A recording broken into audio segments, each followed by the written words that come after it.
Doctor Yunus সাহেবের সরকারের প্রতি আমাদের প্রত্যেকেরই সমর্থন আছে। কোথাও থেকে নির্দেশিত হয়ে তারা বিভিন্ন কথা বলছে। একটা গণতান্ত্রিক সমাজে রাজনৈতিক দল করার স্বাধীনতা আছে। সরকারে কয়েকজন উপদেষ্টা, তাদের রাজনৈতিক দল হচ্ছে এনসিপি। আমরা 24-এ যারা শহীদ হয়েছেন, যারা আহত হয়েছেন, সেই সংগ্রামে আমরা বড় অংশীদার। সেই সংগ্রামকে সংগঠিত করেছেন, সেই সংগ্রামকে জাতীয়তাবাদী শক্তিকে সংগঠিত করে সেই ছাত্র জনতার আন্দোলনে যিনি সম্পৃক্ত করেছেন, তার নাম তারেক রহমান, বিএনপির ভারপ্রাপ্ত চেয়ারম্যান। বিএনপির এমন কোন নেতা নাই। এই নারায়ণগঞ্জ বলুন, সারা বাংলাদেশের টোটাল সমগ্র জাতীয়তাবাদী শক্তি তারা ওই আন্দোলনে ঝাঁপিয়ে পড়ে ছাত্র জনতাকে সহায়তা করেছে। আমি গ্রেপ্তার হয়েছি 19 জুলাই।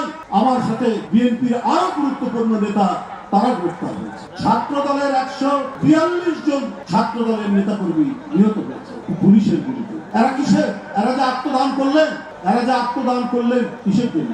এটা কি শুধুমাত্র কোনো একটি দল বা কয়েকটি ছাত্র সংগঠন? তা তো না।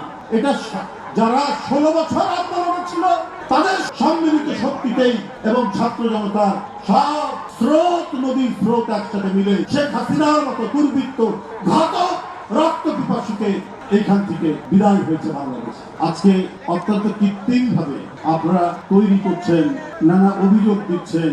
আরেকটি ছাত্রদের সংগঠন হয়েছে। একটা গণতান্ত্রিক সমাজে রাজনৈতিক দল করার স্বাধীনতা আছে। আমরা প্রত্যেকের প্রতি আমরা শুভেচ্ছা দিই। আবার আমরা পরস্পরের সমালোচনা করব, আবার এক প্ল্যাটফর্মে দাঁড়াবো। কিন্তু মনে হচ্ছে যে কোথাও থেকে নির্দেশিত হয়ে তারা বিভিন্ন কথা বলছে। আপনারা সমালোচনা করতেই পারেন, বলছেন যে এখন বিএনপি চাঁদাবাজদের দায়িত্ব নিয়েছে। কিন্তু আমরা অন্তর্বর্তীকালীন সরকারে তো ডক্টর ইউনূস সাহেবের সরকারের প্রতি আমাদের প্রত্যেকেরই সমর্থন আছে। আমরা দিয়ে যাচ্ছি, তার প্রতি আমরা সম্মান প্রদর্শন করি, শ্রদ্ধা জানাই। কিন্তু এখানে তো আজকে যারা এনসিপি করছেন তাদেরও প্রতিনিধি আছে। তো এটা তো একটা এই সরকারটা তো নিরপেক্ষ সরকার। সেই সরকারে কয়েকজন উপদেষ্টা, তাদের রাজনৈতিক দল হচ্ছে এনসিপি। তবে নিরপেক্ষ সরকারের একটি রাজনৈতিক দলের প্রতিনিধিরা অবস্থান করেন কি? আচ্ছা, করতে পারে। বলছেন যে বিএনপি চাঁদাবাজির দায়িত্ব নিয়েছে, কিন্তু আপনাদের দুই উপদেষ্টা এপিএস এর নামে বের হলো যে তারা 100 কোটি টাকার মালিক। তাহলে এই কথা কেন বললেন না আপনারা যে ভাই আমাদেরও কিছু লোক করছে? অভিযোগ বাতাসে ছুড়ে দিলে মানুষ তো সব কিছু দেখছে, প্রত্যক্ষ করছে। এসছে না? একজন উপদেষ্টা এপিএস 100 কোটি টাকার নাকি মালিক হয়েছে, আরেকজন উপদেষ্টারও এপিএস এই কাজ করেছে না পিএস এই কাজ করেছে। তাহলে এই কথাগুলোর তো আপনারা কোনো খণ্ডন করলেন না। আপনাদের বাপ ভাইরা ঠিকাদারির জন্য সব লোকজনকে ডাকছেন। কোন উপদেষ্টার নাকি বাড়ি না বাসা পাওয়া গেছে 1 কোটি টাকা দামের।